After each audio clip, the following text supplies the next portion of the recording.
আজকে আজকে তোমার সাথে আমার যুদ্ধ হবে, হ্যাঁ কৃষ্ণের সাথে শ্রীকৃষ্ণের। হ্যাঁ, বিশ্ব সৈন্যের শ্রীকৃষ্ণ। হ্যাঁ হ্যাঁ, হ্যাঁ কিন্তু হওয়ার কথা কিন্তু অর্জুনের সাথে। হ্যাঁ এখন ভীষ্ম করল কি, এমন একটা বাণ মেরেছে যে বাণ থেকে অর্জুন ছিটকে পড়ে গেছে, আর শ্রীকৃষ্ণ পড়ে গেছে। বাবা। এখন শ্রীকৃষ্ণ গিয়ে অর্জুনকে কোলে ধরে বলছে, শখে তোমার লাগেনি তো? লাগেনি? বুকে জড়িয়ে ধরেছে। হ্যাঁ, হ্যাঁ হ্যাঁ তখন শ্রীকৃষ্ণ ভীষ্ম দেখছে যে তুমি কোলে অস্ত্র ধরবে না বলেছো, হ্যাঁ তোমাকে আজ আমি অস্ত্র ধরাবই। বুঝেছো? হ্যাঁ, ওই বুঝলাম। যে বলরাম বলে গেছে না যে হ্যাঁ অস্ত্র ধরবে না, হ্যাঁ আজকে তোমার প্রতিজ্ঞা আমি ভঙ্গ করবই। হ্যাঁ সেই ধরেছে, আর যেই বাণ মারছে, এইবার অর্জুনকে তো বুকে ধরেছে জড়িয়ে, আরেকটা যেই বাণ মেরেছে, শ্রীকৃষ্ণ করলো কি, রাগের চোটে হ্যাঁ ওই রথের চাকাটা নিয়ে, হ্যাঁ হ্যাঁ, হ্যাঁ এইবার শ্রীকৃষ্ণের দিকে, ওই ইয়ের দিকে, ভীষ্মের দিকে দৌড়চ্ছে। তখন হ্যাঁ গিয়ে মনে মনে ভাবছে, অর্জুন মনে মনে ভাবছে, এখনই তো ভক্তের দাদা যে বলে গেছে যে খোদে অস্ত্র ধরবে না। হ্যাঁ আর এখন এই যদি চক্কর, এই চাকাটা যদি অশ্বে যদি এখন সুদর্শন হয়ে যায়, হ্যাঁ সুদর্শন চক্র হয়ে যায়, হ্যাঁ তাহলে তো ভক্ত বাক্য রক্ষা হলো না।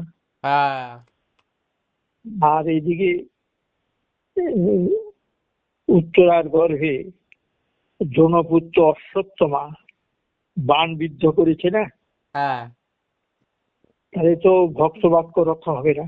হ্যাঁ যদি মারা যায়, চিকিৎসা দেখছে হায় হায় রে, এখন পরীক্ষিত যদি মারা যায়, হ্যাঁ ওই মুনি ঋষিরা যে আশীর্বাদ করেছিল যে এর গর্ভে যে সন্তান হবে, সেই এই কলিজীবে উদ্ধারে পথ বল করবে, হ্যাঁ তাই তো মারা যাবে।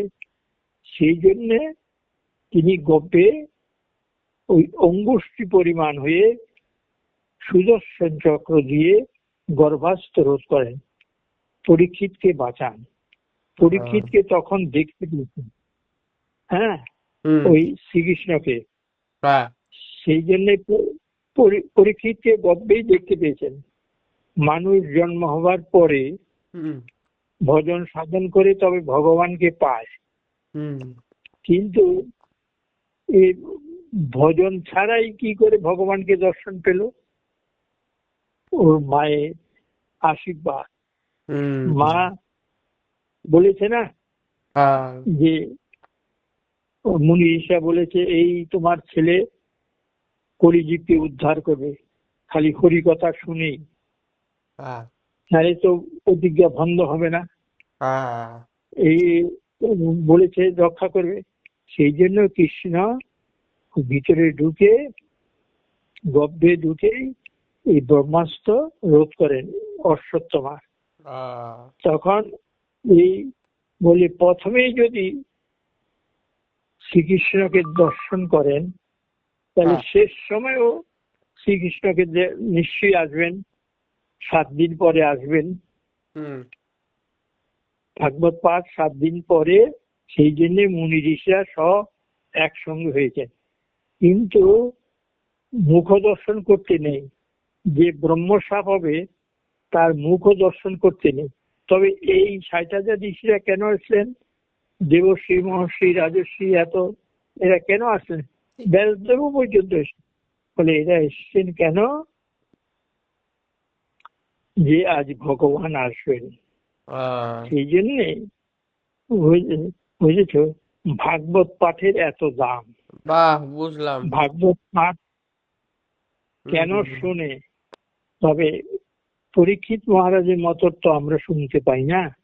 হুম, উনি হুম, সব ছেড়ে দিয়ে এসেছেন হরিদ্বারে ব্রহ্মকুণ্ড তীরে ভাগবত পাঠ শুনে। হ্যাঁ, আমরা তো সব ছেড়ে যেতে পারি না, হুম, কিন্তু আমরা যতটুকু শুনতে পাই। হুম, তাই ভক্তকে রক্ষা। ওর মায়ের নাম কি? উত্তরা। হ্যাঁ, উত্তরা বাবার নাম কি বলতো? উত্তরা বাবার নাম? বিরাট। বাহ বাহ, এই তো তুমি তো ভাগবত পাঠ শিখেছো। বাহ, থ্যাংক তো ইউ। যাই হোক। তুমি সুন্দর বলেছো। তুমি এত সুন্দর বলেছো তো, শরণ পুরো শুনেছে, শরণ শরণ পুরো পাঠটা শুনেছে। আর প্লাস হ্যাঁ হ্যাঁ। বাপি তোমার কথাটা রেকর্ডিং করে রেখেছে শরণ। কে? কে রেখেছে? তোমার তোমার কথোপকথন তুমি আর শরণ কথা বলছিলে না, আমি রেকর্ডিং করে রেখেছি। তাই নাকি? বাহ। হ্যাঁ তা হ্যাঁ আমাকে একবার শোনাবে। হ্যাঁ, তো আমরা তো যাবো তো জুন মাসে, তখন তোমাকে রেকর্ডিংটা পুরো শোনাবো। তুমি যে পরীক্ষিত মহারাজের সম্বন্ধে বলেছো, শরণ, তুমি আর শরণ যে কথা বলেছো পুরো রেকর্ডিং করে রেখেছি। বাহ। হ্যাঁ, যাই হোক, এ স্মরণ পারবে সত্যি ভাগবত পাঠ ও করতে পারবে। আশীর্বাদ কেন করো ওকে বাপি, মাঝে মাঝে তো আশীর্বাদ করো যেন শরণ মানে তোমার মতো যেন ভালো মতো করতে পারে। তো আশীর্বাদ করো। করতে পারবে। ওই আজকে যে হঠাৎ যে কথাটা বেরিয়ে গেল, বহুদিনের পুরনো কথা তো আজ হ্যাঁ, বেরিয়ে গেল, ভাগবতের কথা তো। যাই হোক, বাহ, যাই হোক, আরো আরো অনেক তোমার ভালো ছিল কথা আছে। শরণের ছুটি। আর তোমাকে এই জন্য বললাম যে শরণকে কিছু পাঠ শোনানোর জন্য, এই জন্য তোমাকে করে দিলাম। হ্যাঁ হ্যাঁ। বাহ, তাই এই জিনিসটা জানতাম না বাপি। সরঞ্জা। বল বল বাপিকে। হ্যাঁ এই এই পার্টটা জানতাম না, নতুন। Thank you. তাই নাকি? হ্যাঁ, এই যে 5টা বাঘের গল্প গল্পটা জানতাম না, পাঠ। হুম, গল্প নাই, উপাখ্যান এই পাঠ, আছে। হ্যাঁ, হ্যাঁ, বুঝলি? গল্প হলো ওই যেটা বানিয়ে বানিয়ে বলে, যেগুলি গল্প, বুঝেছো? হ্যাঁ, হ্যাঁ, এটা তো হ্যাঁ, ভাগবত কথা। তা ঠিক। তুমি এর আগে যে তোমার সঙ্গে কথোপকথন যে ওইটা তো রেকর্ডিং করেছো, ওইটা তো শুনতে পাচ্ছি না। তোমার ওটা তো মাকে যে আগে আমরা যখন যাব না তখন সব শোনাবো তোমাকে। তো কেন কি, ওটা এর তো মধ্যে বাবা এখনো করেনি, ইউটিউব করেনি এখনো, বাবা করা হয়নি এই জন্য। তুমিও তো করতে পারবে। না, আমি করতে পারি না, কেন কি স্কুলে কাজ থাকে, আর বাবা বলেছে বাবাই করবে এই জন্য। ও, আর আর আর সব ফোনে এখনো আছে, চিন্তা করো না বাপি, পরে যখন যাব না জুন মাসে তখন সব শোনাবো, ও, আচ্ছা সব রেকর্ডিং গুলো শোনাবো। হ্যাঁ, আচ্ছা। এই এই যে কথাটা গুলি বলেছি, এইটা তোমার বাবাকে শুনিও। হ্যাঁ, বাবাকে শোনাবো। হ্যাঁ, হ্যাঁ মা রেকর্ডিং হ্যাঁ, করে রেখেছে। হ্যাঁ, ঠিক আছে। যাই হোক, তুমি এখন, আমি এখন শোবো। হ্যাঁ বাপি আচ্ছা, তুমি। তবে ঠিক আছে, অনেক হুম, কষ্ট দিলাম তোমাকে, এতক্ষণ ধরে জেগে আছো। হ্যাঁ, আচ্ছা। আমরা সব আমরা সব কাজ করি, কিন্তু তাকে ভুলে বসে আছি, তাই না? হ্যাঁ, বাপি, হ্যাঁ, তুমি বলোনি, তার আচ্ছা, কারণ তুমি তো সবসময় পাঠ করে যাচ্ছ। এখন তো আর পাঠে যাই না গো। সেদিন হ্যাঁ, হরিসভায় যাও না, গেছি, বুঝলে। কিন্তু তুমি যে একটা মনের যে ভাব, তুমি যে এই যে মন থেকে যে চিন্তা করলে, এটাই সব থেকে পাঠে যাওয়ার থেকে বেশি বড় ব্যাপার। ভগবান দেখছে যে তুমি এত মানে এই বয়সে তোমার যে এখনো মনোভাবটা যে এরকম, অনেক কৃপা ভগবানের। সেদিন সেদিন হরিসভায় গেছিলাম, বুঝেছো। হ্যাঁ গেছিলাম প্রসাদ আনতে। আমাকে ওই ওখানকার যে ইয়ে পূজারি, হ্যাঁ মহন্ত, হ্যাঁ ওই ওই উনি পরিব্রাজক মহারাজ। হ্যাঁ মহারাজ আমাকে বললেন, সুভাষদা এখানে সবাই খালি আমাকে বলে যে সুভাষদাকে দিয়ে পাঠ করান না কেন, হ্যাঁ কত লোকে পাঠ করে আমরা হ্যাঁ শুনবো। হ্যাঁ তো বলছে উনি আসেন না, ওনার ছেলেরা বোধহয় বারণ করে, উনি আসেন না। আচ্ছা যাই হোক, আমাকে ধরেছে সবাই মিলে, হ্যাঁ যে প্রসাদ পাচ্ছিলাম, বলছে আপনি কিন্তু সপ্তাহে একদিন করেন। আমি বলে না, আমি পারবো না। 2 সপ্তাহে একদিন? আমি বলে না। তা আমার ছেলেরা বারণ করে, ওদের আবার আমার গাড়ি করে নিয়ে আমাকে আনতে হয়, স্কুটারে করে নিয়ে আসে। তাহলে এক কাজ করুন, মাসে একবার করুন। তাই বললাম যে আচ্ছা ঠিক আছে, বাহ মাসে একবার বলেছি। হ্যাঁ এখন পাঠক বাবু শুনেছে। হ্যাঁ পাঠক বাবু বয়স, আমার বয়স আর ওই ঘোষাল বাবুর বয়স এক। হ্যাঁ আমরা সব 90 পার হয়েছি। হ্যাঁ তা এখন আমাকে বলছে সুভাষদা, আমাকে ডাক্তার বলছে সিঁড়ি দিয়ে নিচে নামবেন না। আমি তো তলায় থাকি, তো সিঁড়ি দিয়ে নিচে নামতে না। আপনাকে যে নিয়ে আসবে, একই তো বয়স, আপনারও তো কষ্ট হয়, হ্যাঁ আপনি কেন এত কষ্ট করবেন? আমি পরমাত্মী মহারাজকে বলে দেবো যে উনি আসতে পারবে না। আপনারা কেন এই করছেন, ওনাকে যন্ত্রণা দিচ্ছেন? উনি আসতে পারেন, ওনার সঙ্গে আবার আরেকজন আসে হ্যাঁ বলে।